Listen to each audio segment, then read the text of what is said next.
Hey, this is the Game Elf or Blue Elf multi-game arcade board. I wanted to talk with you about it and hopefully explain to you that it is something that's an absolute piece of shit and is not worth your money. Before buying this, I saw a couple videos on YouTube about it, and mostly people had positive things to say about it. They said that the games run well, that it was a good buy, that it was worth the money, and maybe I just didn't dig deep enough or listen to the right people. But it is definitely not worth your money. I think I paid $80, including shipping, for it. A lot of places sell it for $100 or $150, including shipping, and at that price it is a complete rip-off. And I guess to start out with, I'll point out some of the negative stuff that I didn't see people talk about before. This right here is the entire thing. As you can see, it's pretty small. It's probably not half or a quarter of a size of most boards. This board down here in the bottom is a Street Fighter 2 board. And as you can see, the Game Elf is really small compared to it. A lot of people, I saw questions on forums, people would buy it and hook it up and say that it doesn't work right. What am I doing wrong? I hooked it up, none of the buttons, the coin slots, the joysticks, nothing responds. Well, the reason is because the Game Elf is not JAMMA standard wiring on the harness, and this is pointed out in the next to last page of the little flimsy manual that comes with the Game Elf. And how that it's not JAMMA standard is that it allows you to have 6 action buttons coming off the harness. JAMMA standard only allows for 3 action buttons, and this one allows you to have all 6 without having to have a kick harness or an extra wiring harness hooked up to the board. This Street Fighter 2 board here, you can see I've got another harness hooked up to it right down here at the bottom. That's the kick harness that the extra buttons for the kick actions for player 1 and 2 come off of. Now what this does is it uses some of the connections on the JAMMA harness that are normally used for other things for the extra 3 buttons per player. Now the deal about that is, one of the buttons that it uses is the next to last connection on the JAMMA harness, which you probably can't see it, but I'm pointing at it right here now. That particular thing is empty on mine. I don't have any wires ran to the next to last connection. But normally, the last 4 wires coming out of your harness are used for grounds. Now, the Game Elf uses the next to last 2 wires, 1 wire on each side of the harness, as a hot wire for the 6th action button for player 1 and player 2. Now, more than likely, and I looked at all 3 cabinets that I own, all of my cabinets were set up so that it was using these wires as grounds on other buttons for the coin mechanism, or the lights, or the player 1 and player 2 joysticks. And whenever you stick the Game Elf in there, the Game Elf doesn't use those as grounds, it uses those as action buttons. Now, depending on how comfortable you are with working with wiring or electronics, or how knowledgeable you are about the arcade setup, that could be a minor inconvenience that takes 5 or 10 minutes to fix and get working, or it could be a deal breaker, because if you don't know how to fix it yourself, then you're shit out of luck. What I had to do was, luckily, this particular cabinet was the easiest one to fix. What it was is the last connection on mine was empty. It had no wires going to it. The next to last I was using as a grounds. Now the Game Elf uses those as action buttons. So what I had to do is pop the connectors out of the JAMMA harness, stick them in the last one, which was actually used as grounds on the Game Elf, and everything worked fine after that. So a lot of people, you're going to see questions on forums, hey, I bought this and it comes on, but none of the buttons work, and I can't coin up and I can't do anything. And that's because where the harness is not standard, it's using buttons that are normally used as grounds for something else. On the back of it, you might not be able to see it where it's dark. There is a volume knob right here. You're going to have to use this thing because the volume on the games is not standard. It varies from game to game. You'll have it set at a certain thing, and some games will be really loud, and some games you can barely hear them. So you're going to have to come back here and fool with the volume all the time. But here's what you're going to see whenever you turn it on. It has a boot logo that's just on there for a second. It has another logo that says to press the test button if you want to enter the options, and then you come to this. This is the front end. As you can see, I've got it set to free play. If you didn't have it set on free play, it'd tell you how many coins you had in there. If you don't have it set on free play, you have to put a coin in to do anything. You can't even switch back and forth games if you don't have a coin in. The game front end here is fairly good. It's got pictures for all of the games whenever you scroll through them. The games themselves, the capitalization and punctuation and spelling are mostly correct, which I was really surprised at. And it has, this one is a 619, I believe, model. Most of them are either 512 or 513, and they're kind of phasing those out. Now, when I initially ordered this, I ordered it as a 512 in one board, and they ended up sending me the 619 games.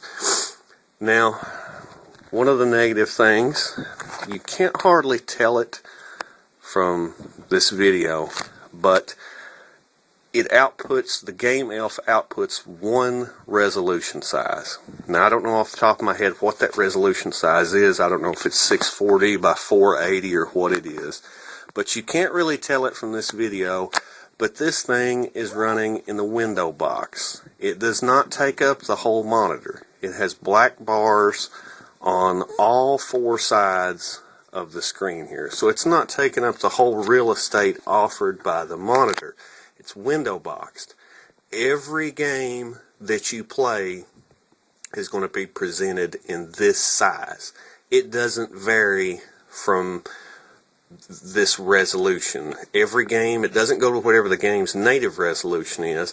It just scales it up or scales it down or squishes it into this particular thing. Now, that sucks because I've got a Street Fighter 2 board in this machine. If I plug the Street Fighter 2 board up, it takes up the screen. Same with the Neo-Geo, same with all the other boards that I have. With this one here, it takes up this little window box, and then that's it. You can't change it to make it fill it up. You can't change the resolution on the games. You can't do anything like that. Now, this is the biggest drawback to this thing, and this is something that a lot of people on the videos, they didn't point out, and as you will see going down through these games, if it's got 620 games on it, I'm going to say that at least half of those games are either Neo-Geo games or they're Capcom CPS-1 and CPS-2 games. That's the biggest selling point of this thing, is all the Neo-Geo games and all the Capcom games that it's got on it. This thing runs those like complete shit. Every single game stutters, skips. Its frame skip is turned on so that it would run them, and it really runs them like crap. And I can't convey it through a video. You have to see it in person. But I noticed it as soon as I popped it in there. Now, I've heard some people say, oh, well, it's only in particular games. It's only in Nightmare in the Dark. It's only on Metal Slug. No, it's in all of them. All the Street Fighters, all the King of Fighters, Every Samurai Showdown, every major game that you can think of is on here. And there are some of the earlier, smaller Neo-Geo games do run okay, or the frame skipping is so minimal that you might not notice it. But I'm talking early games like NAM 75, Mutation Nation, really old, small megabyte games. All of the CPS 1 and 2 games have frame skip. Street Fighter 2 has frame skip. It's horrible. It really is, and it really takes away from the thing. And I'll try to bring up Final Fight here to show you. But if somebody says that it doesn't have frame skip or that it runs okay, then they're just not used to playing the game. They don't remember it the way that it should be. And if me personally, the whole reason that I've got an arcade cabinet is because I want the arcade experience. If I wanted some half-ass shitty emulation, I would not have it in an arcade cabinet. I'd be playing it on a TV. And to put it in perspective, the emulation on this, every single platform that I can think of, a soft-modded Wii, an Android platform like the Ouya, the Dreamcast, the original Xbox, all of them run the Neo-Geo games and the CPS 1 and 2 games better than this does. Just to give you a better idea of it, I have in there the first PC that I ever bought. The first PC that I bought was a 200 megahertz Pentium 1 processor. That computer will run Final Fight better than this game Elf does. And you probably can't tell it from this video here, but it is very bad.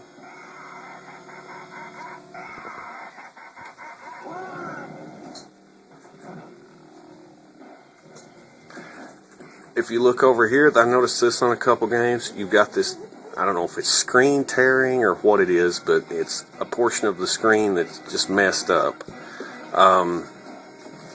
Another thing about the game Elf, when you turn it on free play, it's not true free play. What it is it turns, when you press the start button on, it just emulates putting a coin in and pressing start at the same time.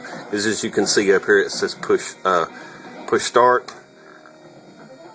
It's the same when you start a game. It's the same as and you press start. It just activates the coin up and the start button at the same time. Not a big issue, but it's something to point out.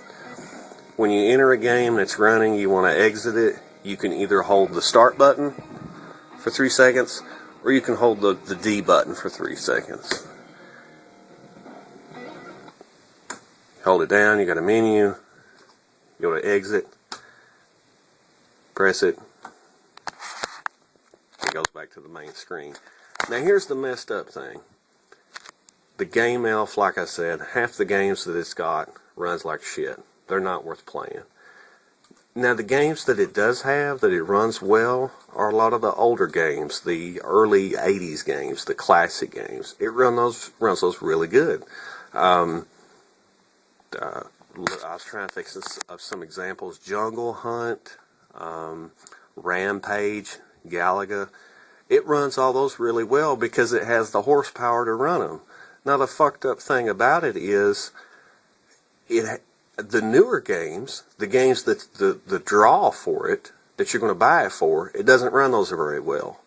The older games, the classic games from the early 80s, it runs fine.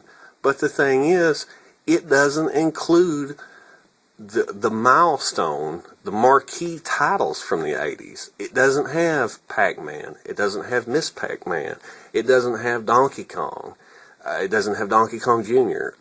A ton of the stuff from the early 80s that it could run well, and that would be something that people would want to buy to play, it doesn't include. And most of the stuff that this new version, the 619 in 1, has that the 512 doesn't, is older games. really probably the newest thing that it includes is Double Dragon 2, and I think it includes Black Tiger was the name of it, if I'm not mistaken. In most of these older games, it does run fairly well.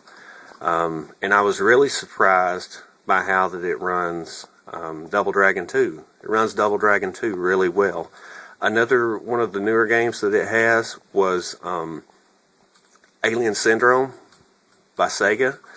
And let me get to the section here that has the new games on it. Fantasy Zone, Alien Syndrome, Captain America and the Avengers. Captain America, it plays like shit. You can't play it. Gauntlet 2, Superman, and it's got a couple of the newer classic American arcade games like Defender, Bubbles, Joust. There was a couple more on here that kind of, I thought that it was pretty cool that they put them on there, that it were popular American arcade games at the time, and they put them on here, and that was pretty cool. But I was really, really disappointed by the emulation. I mean, it's extremely, extremely poor. And it's kind of hit and miss. For example, Street Fighter 2 played worse than Marvel vs. Capcom. I never quite figured that out. But a game that you would expect to run poorly works better than another one. For example, Mars Matrix. Mars Matrix runs better than Street Fighter 2 Champion Edition. Mars Matrix still has frame skip, but it runs better. Now, the last thing that I wanted to point out that was really crappy about the game Elf is this. Of course, it's a mini PC or an ARM processor running MAME is all it is. You can go into the setup and put free play on, which free play goes across the board. It applies to every game. But again, the free play is just emulating putting a coin in and pressing start at the same time. It's not actually free play. The biggest thing, and this is the most convoluted headache that I have ever heard in my entire life, is to access the dip switch menu or the test menu.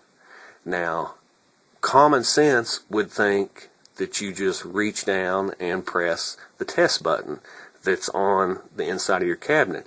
And actually the game Elf itself has a test button on the side which does the same thing as if you press the test button that's wired into the harness.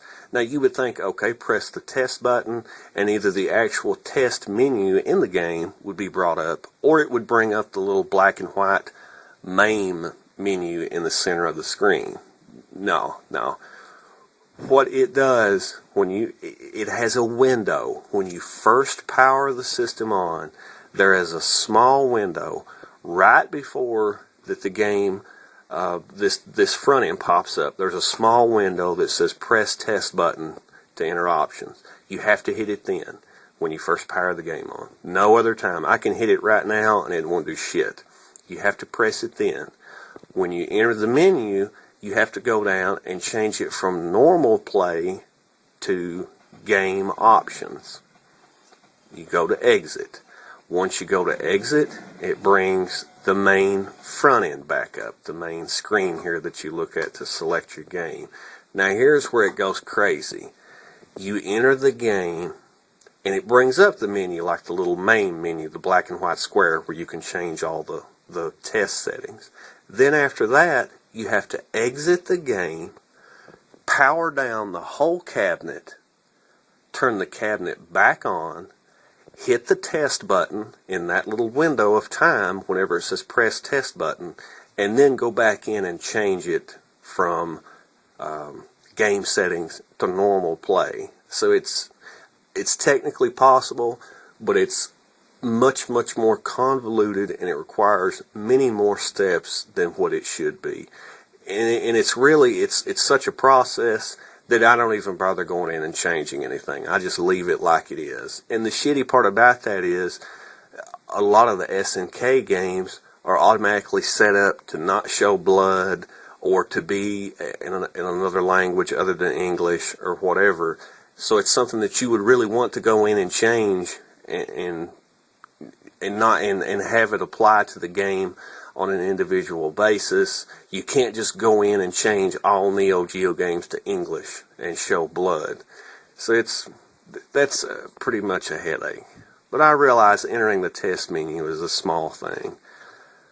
But the frame skip is what really got me. If I would say out of the 300 games on here, or excuse me, I would say out of the 619 games on here, probably at least half of them are completely unplayable to me due to the frame skip problem. I mean, to the point that I wouldn't even want to play them. And the handful of games that do work, they seem to work fine.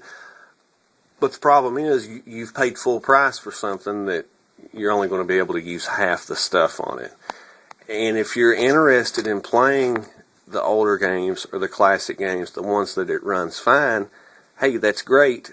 But you can probably find a much cheaper alternative than a $100 or $150 game elf, and you're going to find one that offers a true resolution, not something squashed down or upscaled to 640 by 480. You're going to be able to find an alternative that runs and sounds and looks a lot better than what this is.